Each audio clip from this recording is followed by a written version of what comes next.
We've been just anticipating that work through the census. And it's also important to remember that beyond creating districts of equal population, redistricting also serves to empower local communities and preserve voting rights. And the uplifting of that community of interest piece is a part it's there to help serve and empower local communities. The Advisory Redistricting Committee was appointed by the City Council to assist them in conducting their community outreach and will give recommendations of new City Council district maps. Some of the goals of the Advisory Redistricting Committee, otherwise known as ARC, are to assist with conducting outreach hearings, identifying communities of interest from public input, drafting new City Council maps from that community of interest input, and then at the end, recommending a map or maps for the City Council to look at and potentially adopt. So it's really centered around that community outreach piece, listening to the community, and then also sort of identifying communities of interest that you all have as an ARC. You have a large committee here, and you all come from different parts of Redwood City and have different perspectives. The timeline comes in a couple of different phases. Right now, we're in the ARC activities phase number 1, where we're doing the ARC trainings, and today is the last one. And then we're going to move on to a pretty intensive community meetings by district.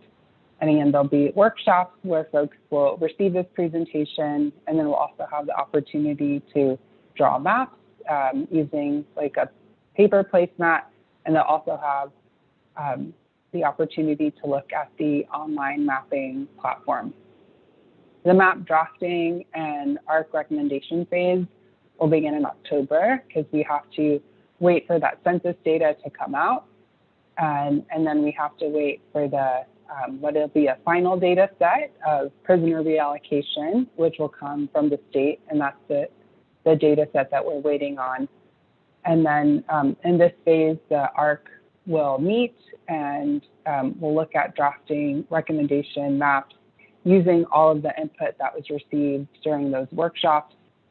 And then in phase 4, the City Council will have to have their 4th public hearing at the end of January. So you guys have a little bit more time than other cities across the state to finalize this process, which is good for the residents of Redwood City and for the ARC and the council. So some of the traditional redistricting principles, they're here. There are a number of principles that the ARC will look at when they're providing recommendations, and that the council will ultimately review too when they are looking to adopt a final map. And this is in a ranked criteria order. And these principles here are help to prevent a district from becoming a gerrymander. So looking at what are the legal things that we have to look at, and then also that maintaining communities of interest piece, which is the 3rd criteria in the new state Fair Maps Act law, which is a big piece and a big portion of why we're here this evening. So the first piece is looking at creating districts that are of relatively equal size. And when we mean size, we're talking about people, not citizens. So the census data counted people. They didn't look to count citizens, and so that is what will be done for the redistricting process as well. It's creating all those districts of relatively equal size. There is some wiggle room of a 10% total deviation between the largest district and the smallest district. And that is to allow for all of the other criteria to be looked at and considered by the committee and the City Council. Contiguous is another criteria, and you can think of that of when you're making a district that it doesn't hop or jump over an area or a boundary. Another way to think about it is if you're drawing a district is that you don't pick up your pen when you're completing a full district. So that's kind of a way that we've been thinking about it for contiguous.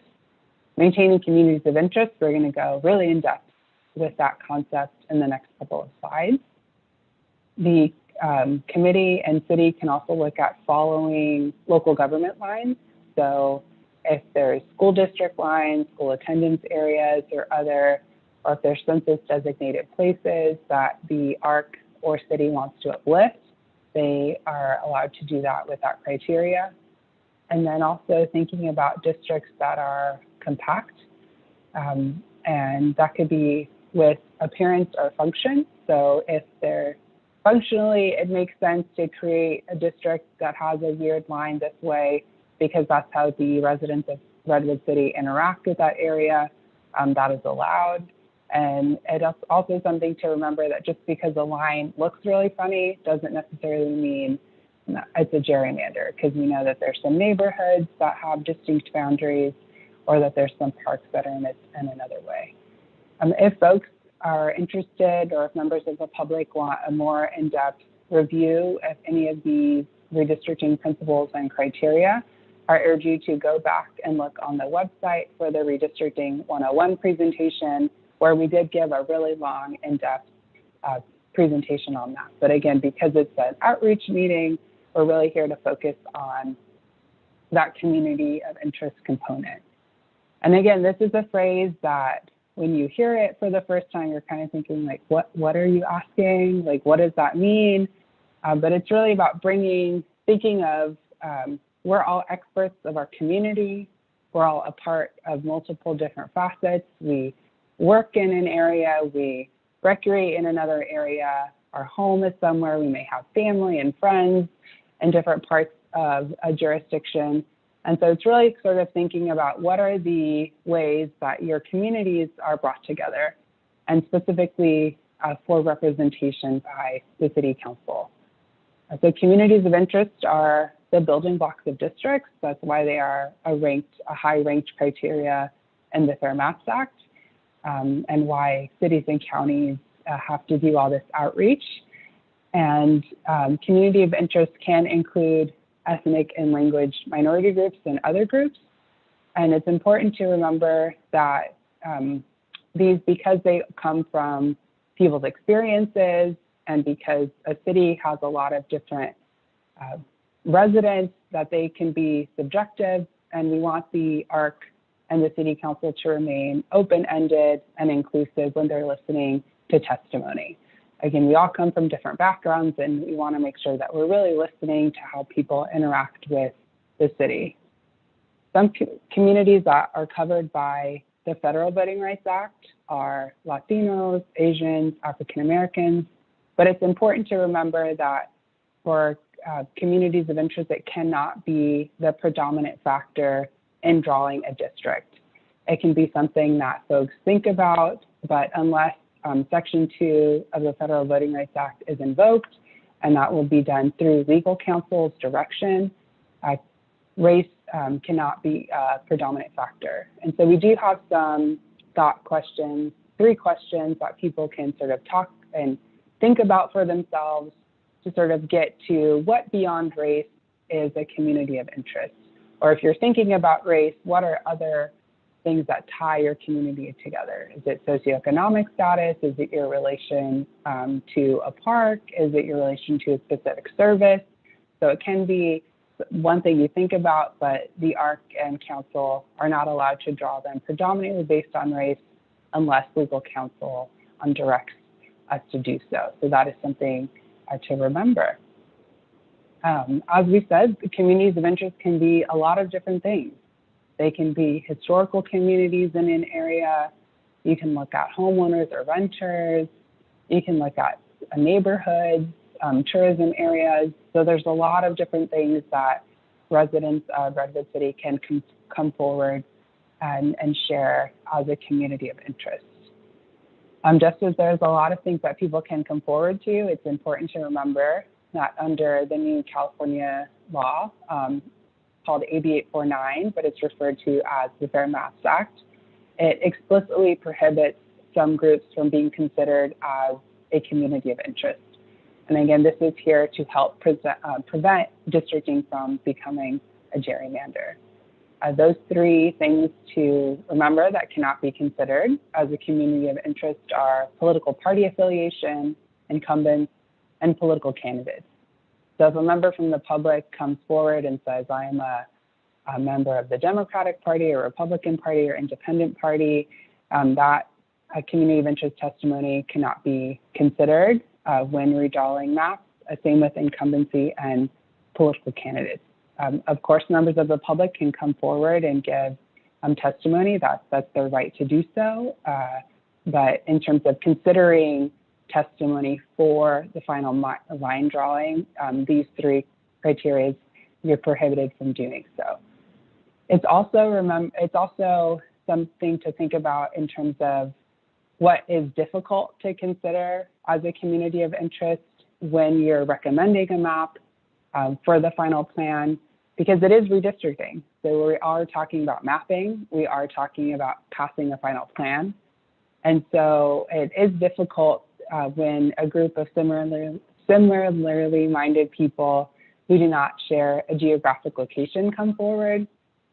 And same with communities of interest that are citywide.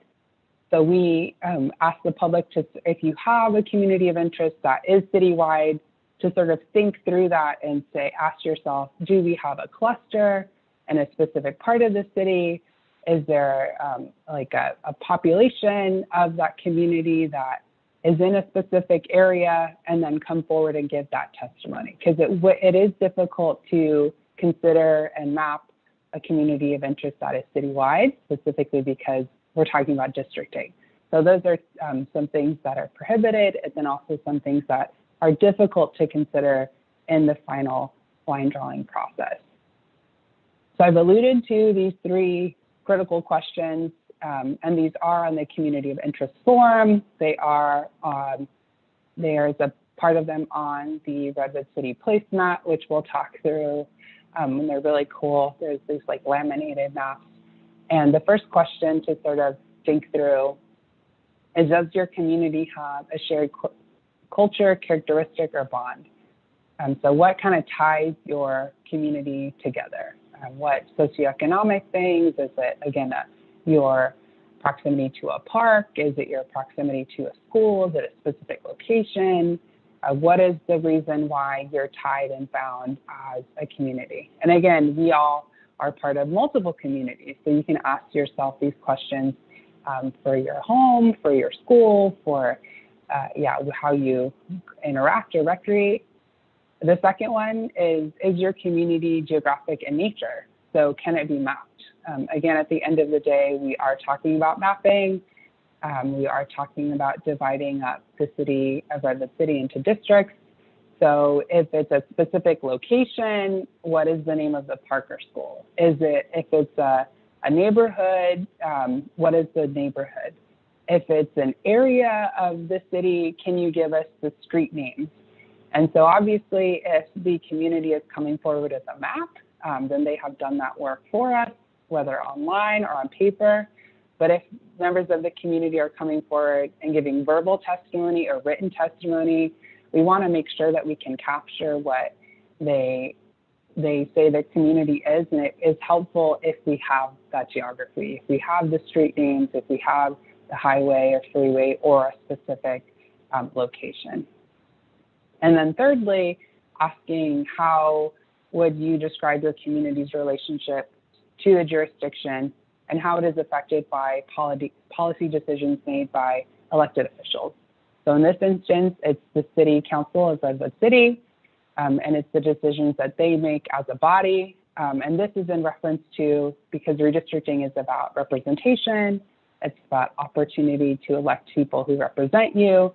And so these questions are sort of thinking through all the components of redistricting and trying to help the community get to what are sort of the core reasons why they're coming forward and they believe their community should be kept together. So these are three things that they're thought exercises. And again, we know that people innately are experts in their community, but in terms of allowing the ARC and ultimately the City Council to pass a map, these three ways of thinking about a community of interest will be helpful for us to place them on a map for you to consider. And so that's why we have these in these 3 different ways.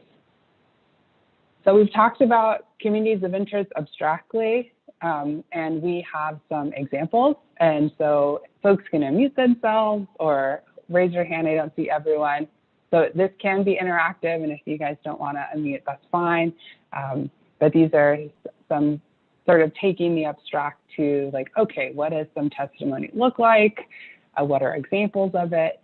And so the first one we have is a group of renters who live downtown testify to the city's redistricting committee. Would this be considered a community of interest? So would renters in the city of Redwood City be considered a community of interest? What do people think?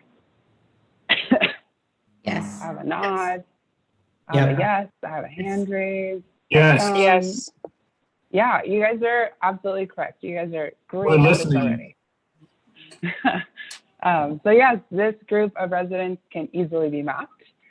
It's in a distinct area, and they share a common policy interest, which can be addressed by legislation or public services through the city of Redwood City. So it could be a specific area of renters, or we can get the data of renters throughout the city, so definitely. So another one, a historically recognized town dating back to the late 1800s, but now has a minimal population, is within the lines of a city. So if Redwood City had a historical downtown or a historical area, and people came forward and said, we want to be considered as a community of interest, is this something that the ARC and City Council can refer to as a community of interest? What do people think? They get a little tougher, so they're pretty different. I would say How it about depends. maybe? I think that's a depends, right? population issue, isn't it? Can it be mapped? That's the question about that community. There's a population Okay. issue, isn't it? I'm with Esther. Population. I'm doing the Esther. I'm trying to do your thumb. So we have a, yeah. Because if they're spread out, right? If it was more rural in the 1800s and they're spread out, it's probably difficult than if it's just within a certain area like downtown, like you mentioned, or a specific historical district that's geographic versus the being part of the broad larger population. area. Yeah, so this one is meant to be a little confusing, but it can be considered as a community of interest. Historical communities, whether as the chair said, if it used to be a large population, but now it's a smaller one, maybe they are interested in tourism for that specific area. This could also be referred to as if there was redlining in the city of Redwood City and someone came forward and said, I want you to consider the redlining map. So that is something that was historical, that did happen in the city. So it could be a specific area or something that was impactful citywide. So this one, it does depend on what they come forward with, but because it has that common bond, there is a geography, and there is an interest to the jurisdiction's policy, it can be. But this one was definitely one of the more confusing ones. So a group of business owners with a focus on ensuring there's ample parking, clean streets, and consistent policing patrols throughout the central business district. So could this group of business owners with a focus on their business district, could this be considered as a community of interest? What do people think? We have a lot of nods, Yes. thumbs up. I have Yes. a question. Yeah. So Question, like, if the business owner does not live in Redwood City, is that that's a totally different question, right? This is if they live in that business district. they have that's a good question, but it's like because they have something where their business like is impacted by the city. If they have people who are utilizing their space, people can come forward. And that's up to you all to decide if someone says, I don't live here, but I have a store here or have a business here. Members of the public they don't have to give their name or where they live. I think I would lean on legal counsel to chime in on that if they'd like. But yeah, generally if someone. Go ahead, Sophie. I'm sorry. I was going to say that Ray has his hand up in case you couldn't see that. Oh, okay. Yeah, so that's, if someone comes forward with this, it's up to you all to decide, but go ahead and Gray. Yeah, sorry. Why would this be any different from someone who's on the council or someone who is a district person wanted to influence this body to do something different? Not saying they do not have a voice, but their voice has to do with more of a power economic base. Could you speak to that? How is this different from the city council? Is that your question? Yes. I mean, Yeah, well, someone who is part of the city, who their district is represented in that particular area. I mean, they have either an economic or they have an interest that is beyond what we're trying to do. Is that fair to say? so in like the definition of communities of interest, it could be socioeconomic status. It could be, people, we have homeowners, we have renters, so it could be business owners who have the interest. If an incumbent comes forward, and first off too, we don't know where incumbents live. We don't ask for that. We're not going to map that. If a council person or incumbent comes forward and gives testimony, that doesn't have to do with where their home is, but where their business is. Again, that's something for the commission, for you all to decide on how you want to proceed with that. If you want to add that in as a community of interest that you consider.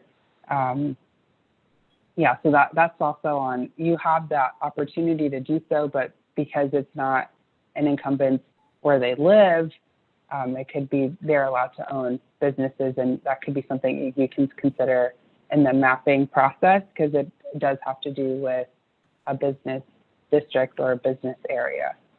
Vice Chair Lacio. So sorry, I thought you were done, Sophia. And then we have, I do want to say Veronica also has her hand up. In case you want to interject. I defer to Veronica going first. I will be happy to go second.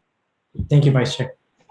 Thank you. I wanted to let the committee members know that, what Sophia is talking about is that everyone has a First Amendment right to give testimony and to speak, whatever their position, their role, wherever they come from. And you, as a full committee, will take all of that testimony and will really consider it in making your recommendation to the council for a final map. And so that's where, she's saying, hey, these individuals do have an opportunity to speak. It really is incumbent on you as a committee to take in that testimony and choose how you weigh it. Thank you. Thank you, Veronica. thank you for that. Vice Chair. So that actually leads very nicely into what I was going to say, is that if I were looking at this just myself as part of a group, listening to the business owners would be very important, but you would also want to listen to the residents of that area and see if there is an alignment there or if there isn't an alignment there. Because, for example, you might have overlapping groups of people who actually live there, who might have more association with something, let's say, on the east side, but the business owners might have something that is more associated with something on the west side, where perhaps, it's a particular intersection of El Camino, for example, or something like that. The business owners might have more of an association with the other businesses that are in that area, but the residents might have a very different association, depending on how you do it. And so I feel like the answer in many of these so far has been, well, you have to listen to them and then determine what the specific associations are. Because I think that this definitely could be a community of interest, but it's not the only community of interest that might be a part of this. And I think that's one of the things that's going to be both really fascinating and challenging about this, is overlapping communities of interest that are like comparing apples and oranges. Do you give more weight to the business owners, or do you give more weight to the people who are being priced out of their homes? You have to listen to both and then determine. So I don't know if that helps or not, but. No, absolutely. I think that's the question that we get a lot, is how do you weigh if we are just one group of residents is coming forward. How do you weigh an opposing kind of viewpoint? And I think that's why you all are here on this committee, is to sort of ask those questions, and then throughout the outreach process, if you feel that you're not hearing from a certain portion of your population, then we can work with Redwood City and staff, or you all can outreach to that community and implore them to give testimony. And again, we'll go into the multiple ways that residents or members of Redwood City would like to give testimony. We've worked with the city to try to give a lot of opportunity. If people aren't comfortable with coming virtually, then they can email or call in. If they don't want to use an online map, there's a paper map. And so I think that is a really great point. And these are really great thought questions for you all to think about. And so we'll move forward, and yes, it can be considered a community of interest, but we've had a great discussion here of sort of interrogating also, if you're hearing from one specific district, what is the impact of homeowners or renters around that specific district. But this specific one does have a group of people in a shared geography that have similar needs for public services from the city. So this has been a wonderful discussion. So I think this is our last one. It's a little different. A statewide group for people who are fans of the San Francisco Giants comes forward and testifies to the redistricting committee. Would this be considered a community of interest? So these are all very different. And what do folks think? We have a no. No, I hope not. No-brainer. We have no's. Some people are confused. Sophia. Amy has a comment. No, I just had a comment. Yeah. I have Veronica in my head, the attorney. And so, yes, it could be considered, but I still think they should be able to, because it's right to free speech. So someone tell me I'm wrong. Does that? But I think the distinction is whether they're considered a community of interest. They can give public comment, but you wouldn't consider them a community of interest. That's the difference. Well, they are the Giants. They did win. They're interesting, right? Exactly. So I just need that. I need Veronica's voice. I think we're all Giants fans. Yeah, I think what the chair said was a really important distinction is any member of the public can come forward and give testimony. These are thought exercises for the public, but also for you as committee members to think through, okay, of all this testimony that we've received, what can we use following the criteria that is outlined in the state law for federal law, and then also thinking through if Section 2 has been invoked, and if it's not been, then race can't be that predominant factor. So sort of really thinking through all of these things for that final criteria. But specifically for the city of Redwood City, and thinking about that it's a statewide group, we say no, that it is important that a community of interest is distinct enough to draw on a map. This group overlaps throughout the entire state, and it's unlikely that a governing agency has any say over these issues. Another way that we can think about this, if let's say there was a baseball league or recreational league in the city of Redwood City, and folks who come to a specific park would like to advocate for services for a specific park or for that league, then that could be considered as a community of interest because they are within the city, they are referencing city services or a specific park recreation, or they are like a community. So that is a way that we can sort of implore the community to like think through, like, okay, like statewide, that's Redwood City doesn't do statewide stuff, we do city stuff. So also sort of working with the community to sort of tease those questions out so that they can get to something that the committee and that the council can ultimately consider in the final map. So this has been a really wonderful discussion. You guys are very interactive. It's fun when you don't just see black squares on the Zoom, so this is cool. So we'll move over, transition to the different ways. So now that we know abstractly what communities of interest are, we know that there are high range criteria. We've gone through some examples, so we're thinking through, okay, want to submit testimony, and now folks are asking, well, how can I do that? So there is a community of interest form that is on the website that gives information, high level, on what a community of interest is, and also asks those 3 questions. There's also a way to email your community of interest form to the staff so that they can receive that and distribute that information. There's also 2 ways for map submissions. So right now we do not have the census data out yet.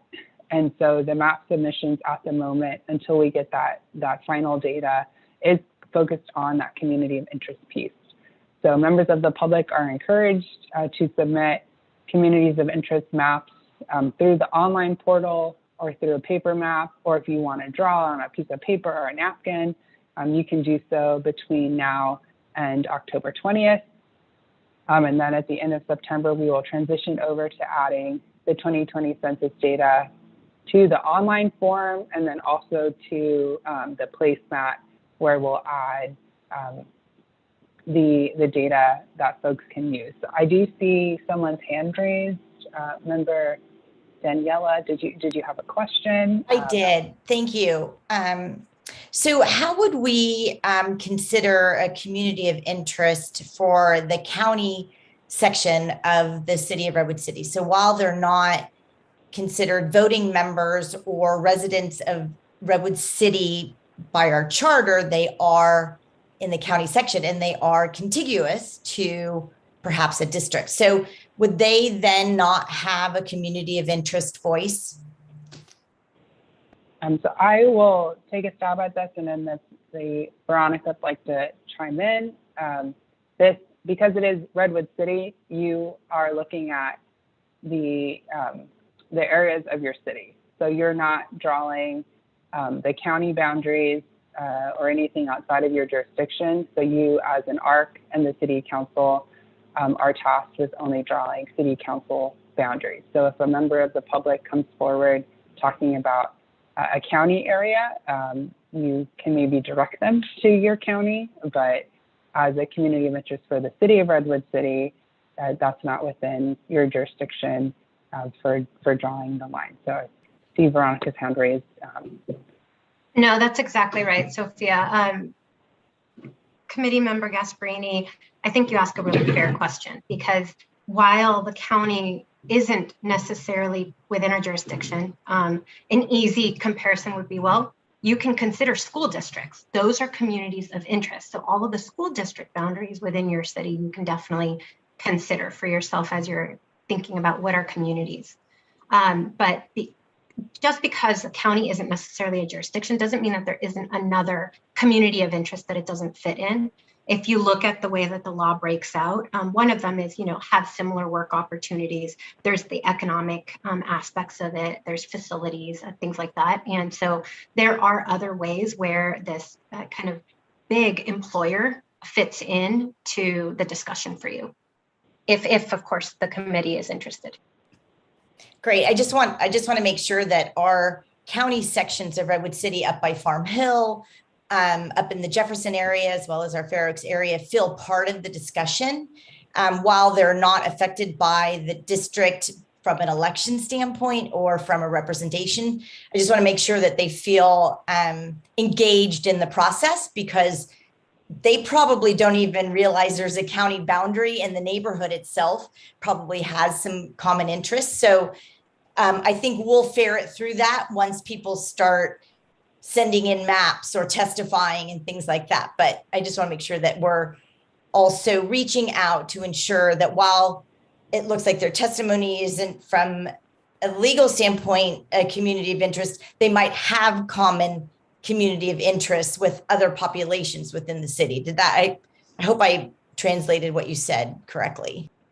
That's correct. You can definitely reach out when you're feeling like you aren't hearing from different communities or folks. And really, you'll be taking that testimony and utilizing that testimony in determining, okay, what are communities of interest, and they can have a voice. And on that as well, if there's an area that is the county that has the potential to be like annexed into the city of Redwood City between now and the 2030 redistricting process, That's something that potentially the committee and the city can think about, because there is that 10% total deviation. So that if you get a lot of testimony or think that that's something to be considered, that is, it could be a conversation moving forward or through that process. So that was a really, great question and great conversation on that. Okay, so we talked through the different map submissions, and the City of Redwood City has decided to go through and utilize Districtor or District R. There's a debate on how you pronounce it correctly, but we do have a specific Redwood City link that we will go to at the end of the presentation. It is a mapping software that came out of Tufts University and a lot of other jurisdictions are using. It is a pretty user-friendly software, and right now is being used as a community of interest mapping tool. And when we get that final data, we'll transition to add the final 2020 census data into that. We've alluded to these placemats, and they are laminated paper maps. I don't have a copy of the Redwood City one, but I have one of the City of Mesa. So they're kind of large and they're laminated, and folks can take dry erase markers and are able to draw their specific communities of interest. They can write in their name and other information on there. And a lot of folks like to keep these, and that's totally fine. And so we just ask that there is a photo that's taken and sent to the city staff, and that we can get those, and then we will map those onto the online mapping software. So again, right now, the placemat and the online software, we're focusing on that community of interest testimony, and we've received a neighborhood file and worked with the city staff, and that's the kind of file that you all see there. And I do have a PDF of that I'm happy to go through at the end of the presentation if people want to see it more zoomed in, so we can do that. And that talk about that cool phone thing there where you can text 474747 to subscribe to Textlers, and that's something through your city staff, which I think is a really cool way to get more of the word out about your redistricting process. So some of your upcoming outreach meetings are as followed. We have some in August, a big bulk in September, and then one in October. So there are 7 throughout the city, and we've worked with staff to lock in those dates. And then here is the Redwood City website that people can go to get more information about the process, review past meetings, get meeting minutes, all information on there. That is the website we can refer to. And that's the end of the presentation, and I'll move over to sharing the Districtor site. And folks can feel free to ask questions throughout this as well. Let me just pull it up. Let's open it.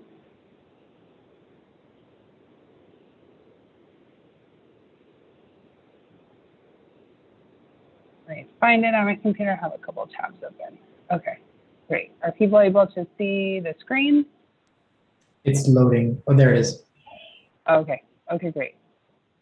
So if people go to districtor.org/California, you will be drawn to this page. And right now, again, we are drawing communities, so you can find that Redwood City button, and then it'll take you directly to the Redwood City redistricting map. And so when it loads, you will see that we have the outline of the city of Redwood City, where people can draw this. And there's 4 main buttons that people can utilize. A lot of folks now are familiar with a lot of online stuff. We've been doing that mostly online for the past year. And so this hand tool is a click and drag tool. You can also zoom in by utilizing your mouse to a specific area. We have the brushstroke tool, which is the way that folks will draw their districts or draw their communities of interest.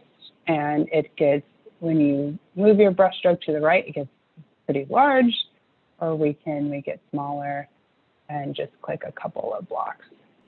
And this is based on census. Oh, go ahead, Chair. Sorry, if I may interrupt. It seems like there's a selection of blocks. So I'm wondering if it's by zip code, blocks, precincts, or that it selects the lines. Yes, yeah. So this is by census block geography. That's great. I was just going into that. So the ARC and the city have to use census geography when they are drawing their final draft plans. That is there because we have to use the final census population data and the state data, and that is the smallest unit of geography we get that is the census block geography. And so we do not split a census block because that's the smallest unit of census geography. So that if we split a census block, then we won't know the true total population of that specific area. And so that is the base of this geography. Of course, again, if members of the public don't agree with the specific block that they are able to draw, they can describe that in the comments. But again, the committee and the city have to follow census geography when they are considering draft plans and drawing draft plans. So that's a great question. So that's why we have these specific areas that are predetermined. That's based on the census. So if you would like to draw another community of interest, you can click on this plus button. It'll change colors, and then you're able to draw another area. To define those specific areas, you'll go into areas of interest. And now that we have two, you can just click on them based on color, and then you're able to name your area, describe more information on it, and you're able to do that for every community of interest in every district that you create. We've talked about specific places, so that whether that's a school or a park, so you have the ability to do one pin on a specific location. So you go to the important places piece, you click on this pin drop with new, and then you're able to drop a specific pin on one area of geography. And the same function applies here as well, or you're able to name the specific district or the specific point. And I love dog parks, so we're just gonna name these as dog parks. Again, this is purely for example purposes. I am not submitting community of interest testimony to the committee. When you have a couple of your communities of interest that you're happy with, there's some other things that you can do as well. You can go to the data layers, and we worked with city staff and districtor to add in some specific data layers. So we do have neighborhood associations as an area, which is really cool. So if you would like to draw your neighborhood association, you are able to do that. We do have some school districts as well, and then also the current districts. If people are interested in what the current districts look like, that's some information there. We also have demographics based on population by race. And again, as we stated throughout the presentation, race cannot be a predominant factor in drawing districts, but it can be something that you sort of look at with all of the other criteria that you are supposed to evaluate. So you can sort of see where some population is. We also have what's called citizen voting age population. So that is the population that is over 18 of voting age. And these are all from 2018 estimates. Again, this is not the final 2020 data, but you can also look at a specific voting age population here as well. This evaluation tool tab, we see that this comes more useful when folks are drawing specific district plans because you're evaluating two plans against one another. So this is evaluating my home community of interest versus the city of Redwood City as a whole. So right now it may not make a lot of sense or may not be as useful, but when we have that full when we have the total population data from the 2020 census, then there will be this tab will look a little bit different, and folks will have the ideal population size per district, and then evaluating based on districts. This becomes something that folks use a lot. I skipped over the erase tool, but if it does what it says, it erases parts of a community that you're not happy with, and you can do that, go back. And when you're happy with your district at the moment, you can click the save button, and then you can tag it, add your name to it, and then the City of Redwood City will have access to that. And if you'd also like to share your plan with someone in your community, or you'd like to go back and look at it again, you copy your specific URL, and then you can add it into another tab. And loading. And then once you go to that, you'll have all of the changes that you've made to your specific map. So that's something that you can keep and come back to and change multiple times if you would like.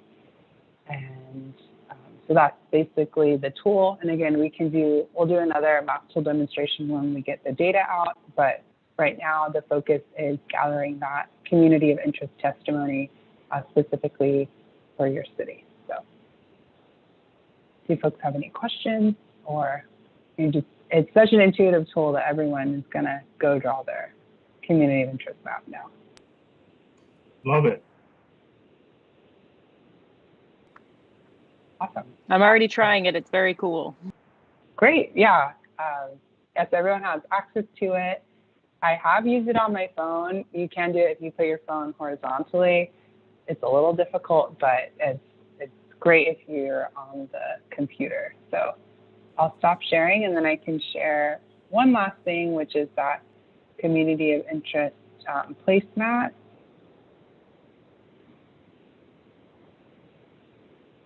So we have been working with the city to create a specific placemat. Again, they'll be about this size, so like a large kind of like flyer piece, and they'll be laminated. And the lamination's really fun because, again, you can take your dry erase marker, go and erase stuff if you're not happy with, and then you can keep it. So it's like a cool thing. You can keep your map if you'd like. So right now for the community of interest, we have the neighborhood association layer here and some instructions on how to use the map. And then if folks want to add their name, contact information, they can do so. And then too, if folks can just send in a photo of it when they're completed, or if they don't want to keep it, they can hand it to staff, and then we will take all the placemats and add them to the online software and create an online file for all of the placemats there. Here you can see a little easier that the cool texting thing that the staff has set up. So again, folks can text redistrict to 474747 to subscribe to text alerts specifically about the committee. And then when we have the 2020 census data, instead of neighborhoods associations, you will see those census blocks, and we will round up the population so that people will just have to do some addition when they are creating their specific districts. We will also have the ideal population size per district on Districtor and on the placemat as well. So folks know kind of within what range they're supposed to make their district. And again, folks can submit full draft plans, so with all 7 districts, or if the members of the public want to just submit one district, that's something that they can do as well. So these are a lot of options that folks have to submit testimony, and we've sort of thought through a lot of different ways that people can do that. And yeah, I think that's everything I have to share with you all tonight. So I can stop sharing unless folks, I see Alex has his hand raised there. Just really quickly for the committee, one thing that we were looking at just when we're looking at these placemats basically is having communities of interest, the community of interest map itself right now. This is with neighborhood associations. The other option is actually to use the American Community Surveys, actually census numbers in this, and just wanted to see the feedback from the group. We were going to hold off and wait until the new census numbers are out, probably September 19th, to actually play, have that map available for people to start playing with rather than using the older numbers. But just wanted to see the thought from the committee, if we should just stick with neighborhood associations right now and not complicate it with older numbers and just hold out for another month or so until we get the new numbers. Is there a general consensus that we should hold off to the new numbers? I see Amy raising her hand. Is that a yes? Thank you, Chair Espinoza Murray. I would love to hold off. And it's just, I've been dying to see the census numbers, and that's just a personal thing, but I think we're going to have a change, and I would hate to reinvent the wheel where we're at. So I'll go with the majority, but that's just my personal take. I see Esther. So I see Vice let's Chair. turn it out there. Being a number one, I'm ready. So. Yeah, so I think all of us are, I think there's a general consensus that we should hold off till we get the actual numbers, the new numbers. Perfect. Sounds great. Thank you. All right. Member Lisa Hicks-Dumansky, do you have a question? My question was about back from the presentation about we're having these community workshops, and when will we know which ones we've been assigned to? Because we filled out a form saying which ones we would be, we thought, our top 3 or something like that. And I wondered when we were going to know that. And then once you use these maps, are you going to continue to use the same ones, or at a certain point, are you going to update them for the community meetings that happen after that date? So through the chair, if it's okay. Yeah, go ahead, Alex. Okay. Sorry, I was assuming you were going to respond to that question. No worries. So the assignments, we're finalizing them. Actually, we were working on them up until this afternoon. So we should be coming out with them, and we'll share them via email to all of you, I believe, tomorrow. Kimberly, please correct me if I'm wrong, but I'm thinking it's going to be for sure either tomorrow or the next day, by the end of this week, for sure, that you'll get the assignments. Okay, great. And then as to the map itself, I'm going to defer to Sophia, just with the new updated census, because it's going to be ever changing, right? It's kind of fluid, because we're going to be getting this data, and we're going to have to start with the community of interest with the neighborhood associations. And then I believe September 19th, we'll only have like about 3 meetings, I believe, after that date, that you'd have the actual census numbers. So I don't know, any thoughts, Sophia, on that? Sticking with the same map at least? So I think I understand your question.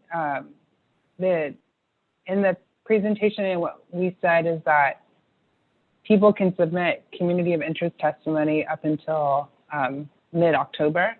And then as soon as we get the census data out, then folks can also have the option between when the data is out and that October 20 window to also submit district plans. So they can do both if they would like to. The map itself, what would change is it'll go from neighborhood associations to then having the final 2020 census information. But the map will look the same, but what folks will see will either be that data, or it'll be an open map with the neighborhoods or the sort of like school districts on the districtor. Does that answer your question, or? Okay. Thanks, Sophia. Thank you for that question. Appreciate it. Next, we have Member Chaudhry with a question. Thank you. I just have a quick question.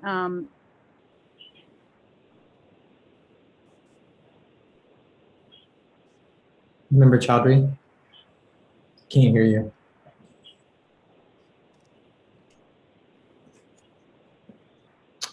Okay, I think we'll move on. I think you're having some audio issues. Ray, if you have a question. Yeah, I was just curious about, I'm hearing the timelines that we are pressed against. Is there a timeline issue here?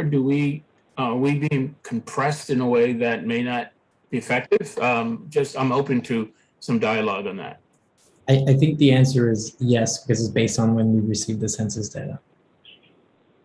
Is that right? That is correct. Yeah, that is correct. Typically, we would have already received the data long before, but because of COVID, it kind of pushed it down the line further. So we're backing up against the Fair Maps Act timelines too, in order to get a map. So everyone is in this squeeze here. We're all in the same situation. Thanks for your question. For answering that. Member Gasparini, you have a question? Sorry, yeah, I do. It's regarding the timing of releasing the placemats. So let me see if I can sort of think this in my mind correctly. So I totally appreciate wanting to wait until the new census data is available to the public.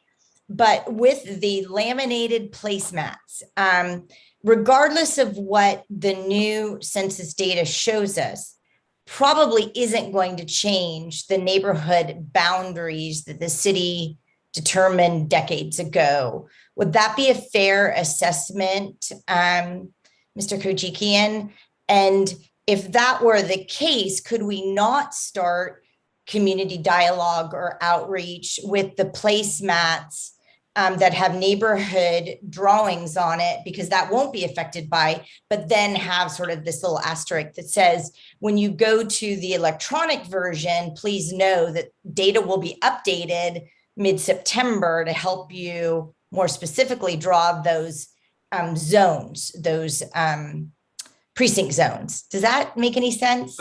So Member Gasparini, in response to your questions, first and foremost, for the group and for the committee, and when we went through the transition from at-large elections to district elections, neighborhood associations have they're not associated with actual district boundaries. So I want to make that clear for everybody.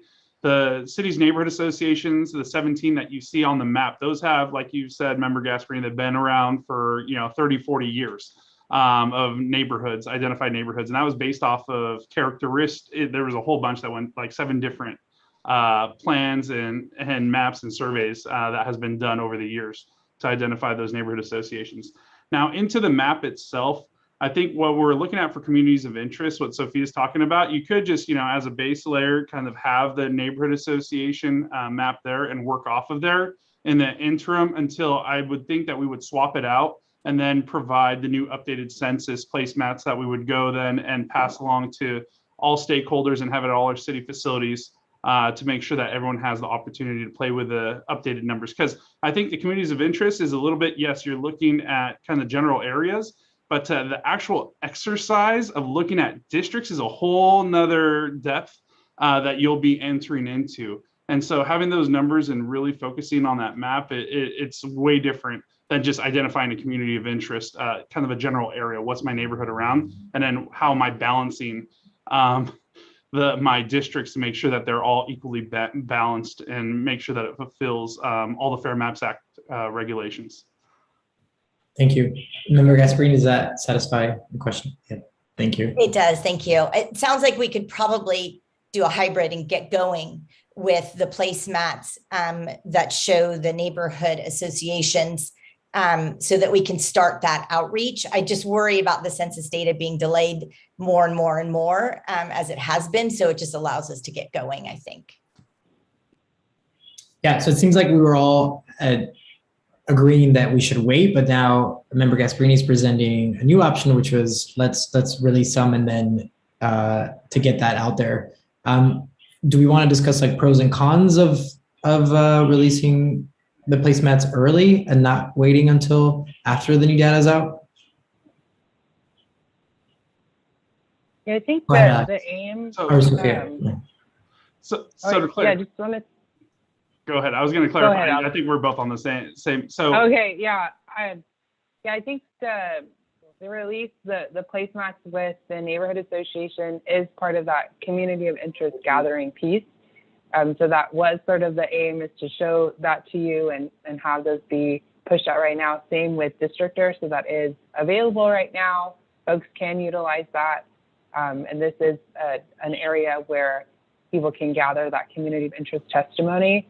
I think as Alex was sort of saying, once that data is out, people are going to be then really focus it on drawing specific district plans. So this gives the community and you as a committee the opportunity to focus on communities of interest at the moment, because once that data comes out, it might be a pretty different discussion, especially when draft maps are discussed.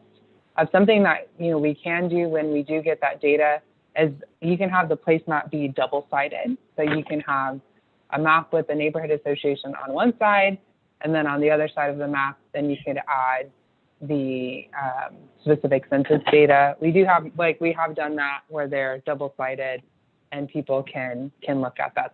So that's an option, but I think our intent with showing you the placemat with neighborhood association was to start getting that out to the community. I believe Alex and I are on the same page. I think so.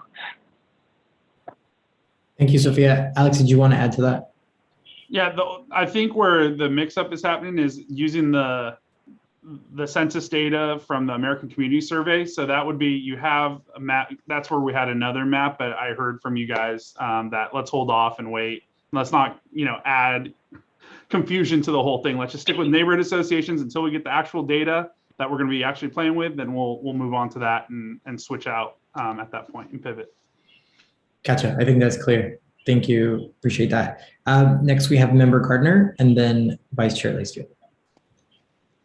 Hi, yeah. So I actually don't feel the same way necessarily about going with neighborhood associations, because I was going to ask how these were formed, and it sounds like they were formed like 40 years ago. And I've lived in 2 different neighborhoods in Redwood City, and both of their boundaries have been kind of janky, where I'm like, why is it like this? And so I don't know that starting with that as the data is helpful, but I also don't really want to do old census data. I don't exactly have a super strong feeling. The idea of having both sides of the placemat, but I feel like we're leaning on these neighborhood associations, which are even more outdated than census data from 10 years ago. And I personally have felt that there are wonky boundaries there. So that's my thought. Yeah, thanks, Member Gardner. Vice Chair Lacefield. So I was just playing with Districtor and I really like it a lot. It's really interesting. And I was just trying to rough out approximately what some equal populations were without anything besides just contiguous.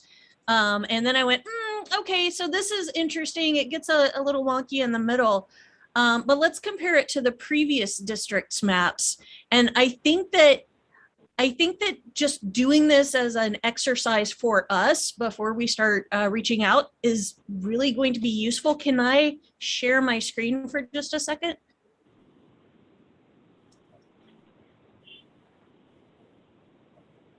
So again, I was just trying to go on population, and I did have it even, and then I started tweaking it to try to make it look more like our current ones.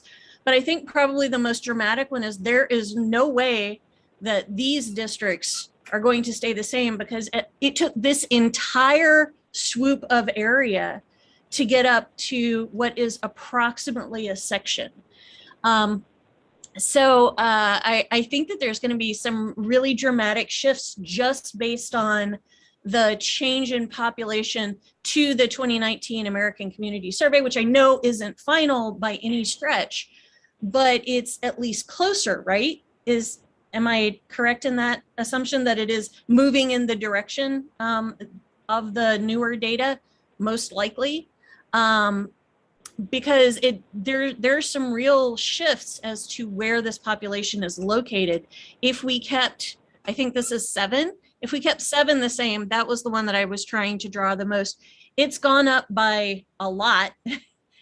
So it's no longer remotely even. This area has gone down a lot, just based on the 19. I may be looking at this completely wrong, but just sort of, I like to experiment and see how it looks. And I think that this might be a useful thing for us to look at while we're looking at the community maps and whatnot. I just thought I'd share that since I wasn't sure if anybody else was playing with it the way I was. Thank you, Vice Chair. Alex, did you have a comment?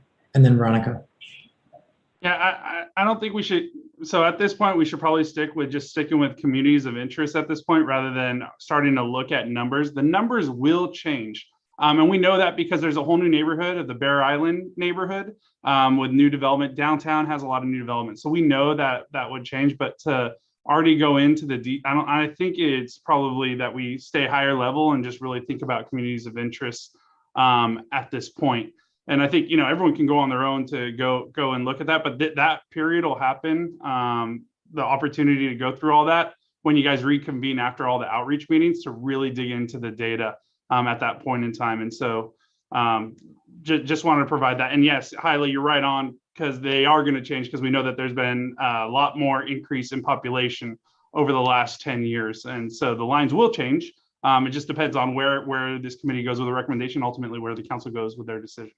Yeah, and I would recommend the committee to use it to learn how to play with it and get to learn how to use the software versus like trying to actually make districts, because we still need to hear from the communities before we get there. So I think it's good that we start practicing. Veronica. Thank you. Both the chair and Alex already stated what I was hoping that the committee could do, which is really take this opportunity to listen to the public about the communities of interest and let that help shape the districts, but definitely will be helpful for you as ambassadors of the city to understand how to use the tool. So thank you. Yeah, thanks, Veronica. By the way, I just want to say I'm like extremely eager to do this, but I know that input, especially now since we have our hands on the tool, we can just learn how to use it. But it is really important that we hear from the public before we design anything or any proposals. Member Gardner? Oh, Sophia, did you have something to say?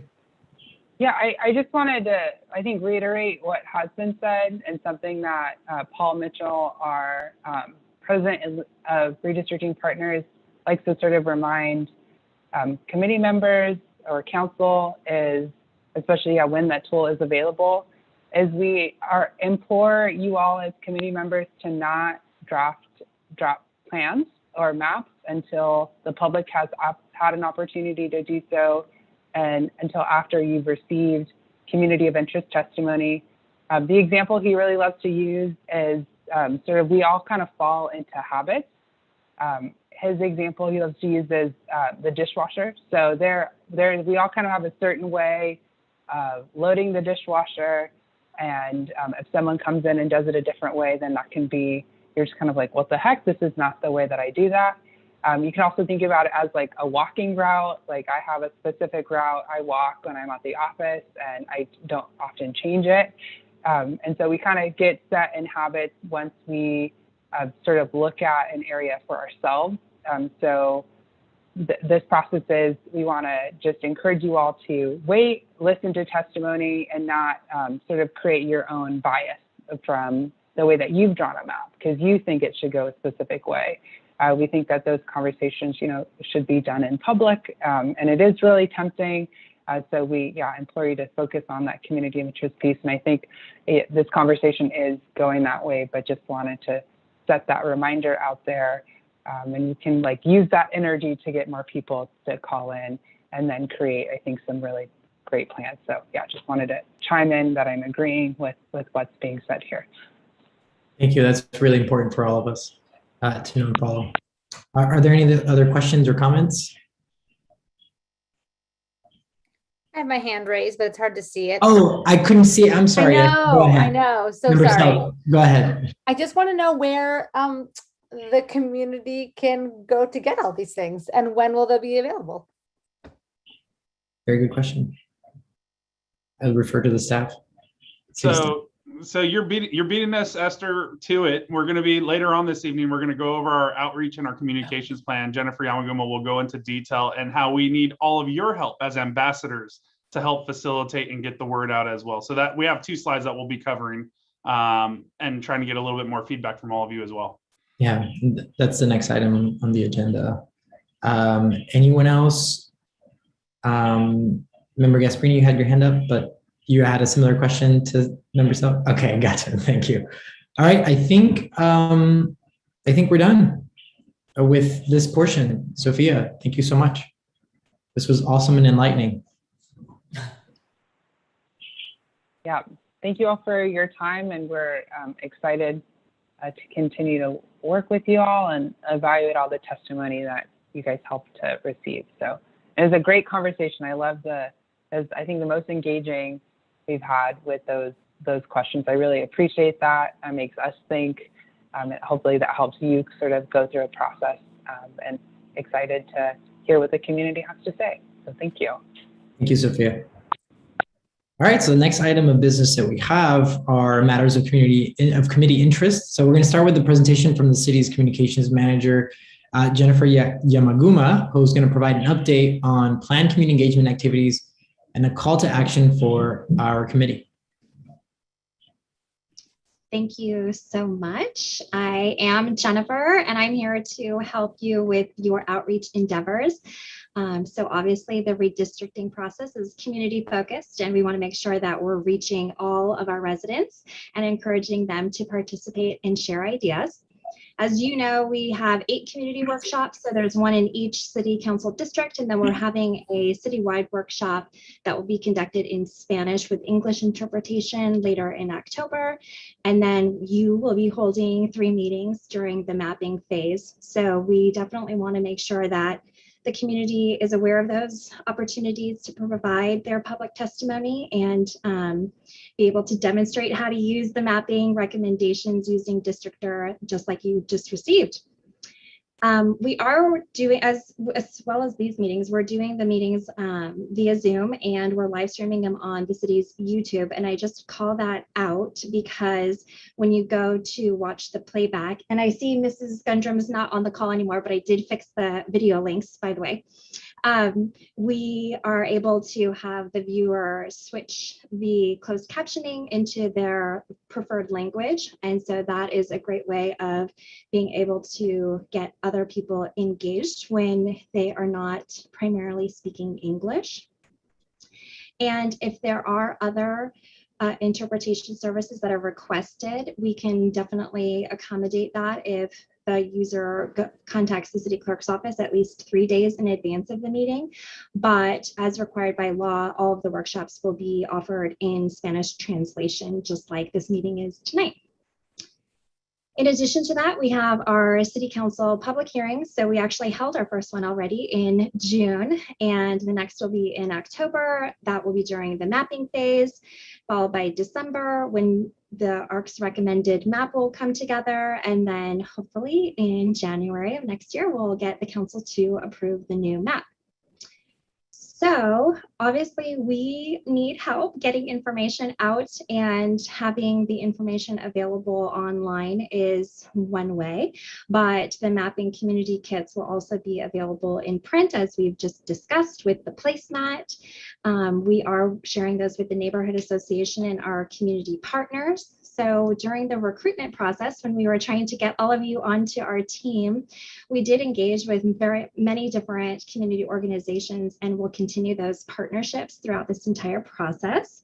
And a couple of you have already reached out to ask for information to share at your service clubs, and if there was an opportunity to place an ad or do a quick write-up in some of the publications or e-blast groups that you're already a part of. So that's really amazing. We want to be able to share information at our pop-up events like the farmers market, and if there's schools, faith-based community, service clubs, again, collectively, we want to have direct outreach to our community. And I'll just sort of anecdotally say that one of the things that we've learned through COVID is that the community likes to hear from trusted partners such as yourselves. So there really hasn't been a more powerful tool than direct outreach with someone that knows you, that trusts you, and believes that you can help provide accurate and meaningful information. So again, we're really happy that you're a part of our team. And I think that with all of the different organizations and neighborhoods that we are familiar with and that people are already engaged with us in some other way, that is the perfect opportunity to share this information. We also have a print newsletter that's going to be coming out to all households in early September. And we're going to work with several newspapers, including our ethnic media outlets and our community partners, so that we can share information through those different mediums. And then we're starting a redistricting corner in our weekly e-news. And if you don't already subscribe, you should go to the website and subscribe to that. We'll have accompanying blog posts sharing why this is important and ways to get involved. And we'll push information on our social media channels, including Nextdoor. And as you know, with Nextdoor, we can target information down to specific neighborhoods and areas of the city. So if we do need to tailor messaging as needed, we can definitely do that. We've already mentioned that we have a texting tool, so everyone is encouraged to sign up for the alerts, visit the website. We're frequently updating that, and that is kind of in a nutshell our outreach plan. But I do want to definitely seek your input. If you have other ideas and ways that we can engage with the community and ensure that we're reaching all members, then please reach out to me, because we definitely want to make sure that we haven't forgotten anything. So we are going to put together the ambassador kit. So I put little bees on here because we're going to be busy bees over the next few months, spreading the information far and wide. So we'll equip you with an ambassador toolkit, which will include electronic and print materials. This is, again, a way for you to be able to go out into your communities of interest, your service clubs, your after-school programs, sports clubs, your faith-based community, cultural minority groups, anywhere you're going throughout the city. We want to make sure you are equipped with the information that you need to share this. Your role really is to help people get involved and support the engagement for our diverse communities in the city. So part of that kit will have the city approved graphics and different text messages that you can use on your social media. We'll have hard copies of all of our material, which will be translated. And if you need help printing out hard copies of anything, we're happy to do that and get them over to you so you can bring them out wherever you're going. We already have a request to present at a service club here, so we're excited for that. We want to make sure, again, you have the tools that you need in order to sort of succinctly explain how people can get involved and why it's so important. And I do want to just acknowledge that this is kind of a heavy topic. So we want to kind of break this down into bite-sized pieces. And so our goal is to get this sort of digestible information to you so that when you are out in the community, even if it's not in a formal presentation setting like we are right now, you kind of have that elevator speech. So if you're out at a soccer game on a Saturday morning, you know what to say and how to spread the word. So this is kind of a case where alone we can do some, but together we can do great. And of course, the goal in the whole process is to engage all areas of our community. And we want to empower all residents to have their diverse needs served through fair and inclusive representation. So this is coming soon. We're kind of putting our final touches on it. So it should be ready. For sure, it'll be ready before the next meeting, but hopefully we'll get something out and started by the end of this week. And I'll share that it'll probably be something that will kind of evolve as the weeks go on. And again, if we need to pivot and do something a little different, we have the opportunity to do that. There really is no such thing as, yes, I did the perfect amount of engagement or community outreach. Like, we can always do better. We want to make sure that everyone feels like they're part of this process and that their voice is heard. So I welcome your feedback, and I am looking forward to working with you. Jennifer, thank you so much. I do have a question. So if there is a community of interest that we've identified and we have not heard from them, it is possible for you to help us reach out to those specific groups with custom targeting and communication channels. Is that correct? Yes, absolutely. And there are a number that we, like, as I mentioned, that we have already been involved with the process when we were doing our recruitment. So we have a long list of groups that we've already been in contact with, but 100%, if there's any groups that you know of that we could reach out to, that would be fantastic. Wonderful. Thank you, Jennifer. Member Brown has a question or a comment. Well, I was thrilled that in the pilot, if you can see that, we have, I don't know if you can see that, we have something in outreach here for this redistricting. which was pretty exciting to me. Did anyone see this? I thought it was amazing. So we have started the process, it seems, in my eyes, and I'll be delighted to add whatever energies I can to aid that effort. Just want to add that. Thank you, Member Brown. It's appreciated. Any other questions or comments for Jennifer while we have her? Oh, Member Selk, I am so sorry, your hand. We're gonna have to tan your hand so we can see it. I could make it darker You to can. not match the Redwood City background. I think that's a good idea. Okay, great. So later, so I have two questions. One is, can you share the groups that already are going to be reached out to?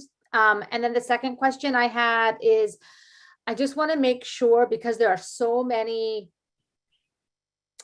laws surrounding how we talk about things outside of this group, if there's any big no-nos from our legal team, so that we can not, incidentally do something that's not appropriate. I'm like, yes, got it.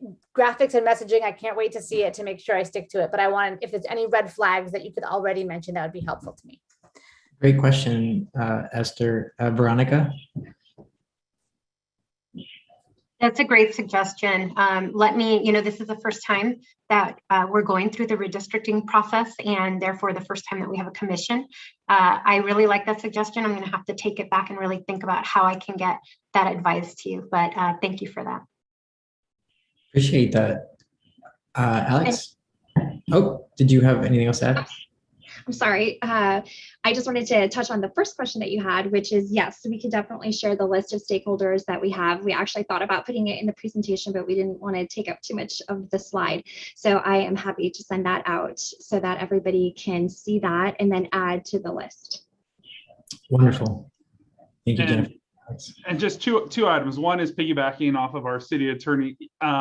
Having gone through this process originally without the committee, yes, Esther, you knock it right out of the park with. You have to be very careful of how you talk about this stuff, and so I appreciate Veronica looking into that so that we don't get into any hot water legally. So thank you for that. And then number two is, it's just a call to action. I'm asking all of you on behalf of the city of Redwood City for your support to, if when we have a farmers market, please let us know if any of you guys want to take it to the next level and be our ambassadors and be out there and want to spend time and get out in the community with this. Please let us know, email us, because we have a reserve table at the farmers market. We have, requests to go on the radio, Spanish radio, if you'd like to, and be able to speak about it.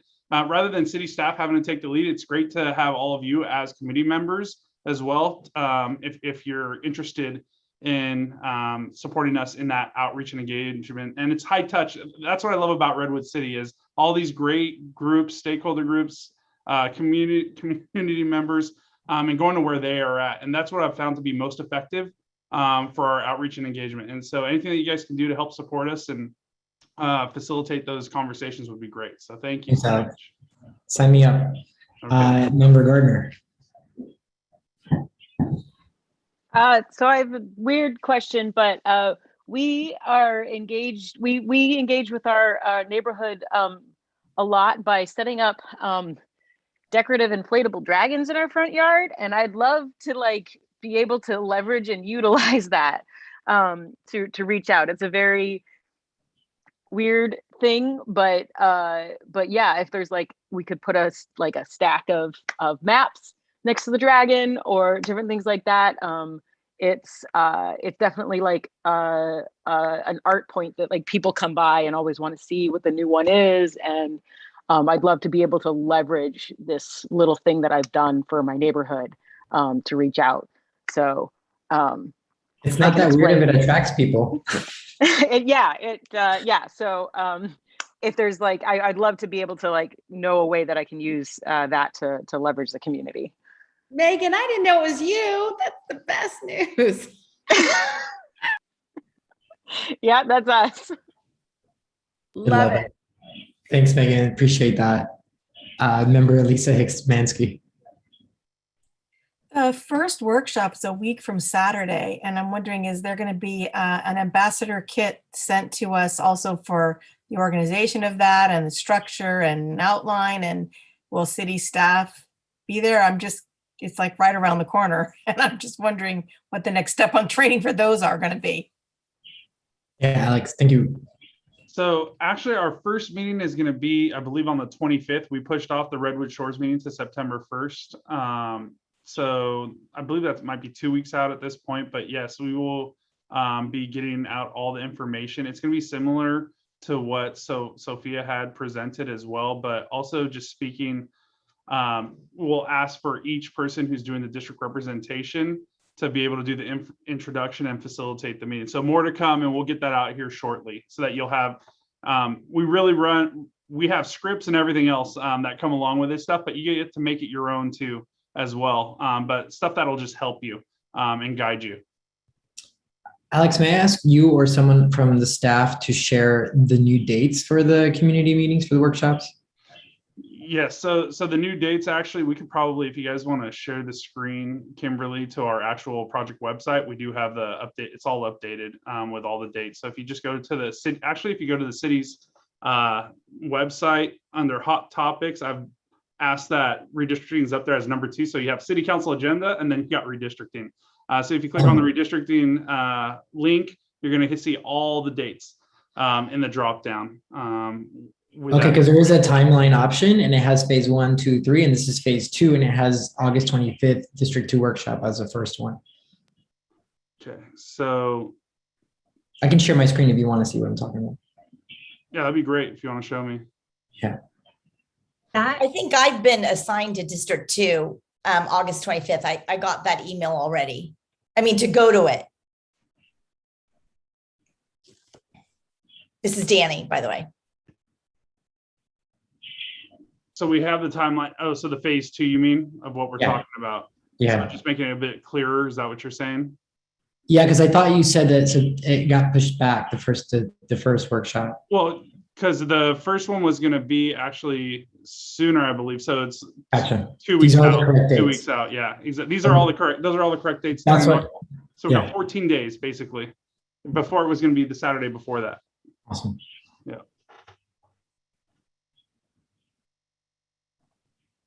Sweet. And I will just add on to that and commit to giving legal advice before that first meeting. That way, to the extent that anyone's leading that, they can contact me and we can have a conversation surrounding the parameters. Thank you, Veronica. Appreciate that. Member Sub, did you have a question? Yeah, we'll know by Friday which ones we are going to be at. Is that correct? That is correct. And then also I didn't cover the other part of the question is, yes, city staff will be there along with our demographers redistricting partners. So you're not alone at all. You'll be kicking off this meeting and then being able to provide input and feedback. But I also ask all of you, as you lead your different district meetings, outreach meetings, please bring 3 to 5 people along, because the more people we bring out, the better results and get different opinions and input as well. So, you know, as part of being the committee, it'd be great if you guys can really try to bring your neighbors to your meetings as well. Wonderful. Thank you, Alex. Glad that we're all going to be very supported during these workshops. Are there any further questions or comments or concerns for Jennifer? And I hope that all the members will partake in spreading the word and encouraging folks of the community, members of the community, to participate in these workshops to learn more about this entire process. Thank you, Jennifer. Appreciate your time and effort for all this work and communicating. I believe we already have our call to action, right, Alex? Which is, we got to get this out. So thank you. Appreciate that. And that is it. I think we are done for today. I just want to remind everyone that we're going to have our next advisory redistricting committee meeting Wednesday, October 20th. And of course, between now and then, we're going to have 8 district workshops to engage with members of the community in the redistricting process. We encourage all of you to participate. The first district workshop is in District 2. It's going to be held on Wednesday, August 25th. It's going to be done virtually on Zoom. The workshops are also going to be live streamed on the city's YouTube channel. Members of the community are encouraged to attend numerous district workshops, so not just the one that's held in your district. So for more information about the upcoming workshops, visit the redistricting page on the city's website, redwoodcity.org/redistricting, or contact city staff at the email districtelections@redwoodcity.org. Again, you can go to the website, redwoodcity.org/redistricting, or contact city staff at districtelections@redwoodcity.org. So thank you all so very much for all the hard work that you put into tonight's multiple presentations and answering all our questions and being so patient with us as we learn through this process. So thank you very much, and all of you have a good night. With that, the meeting is adjourned.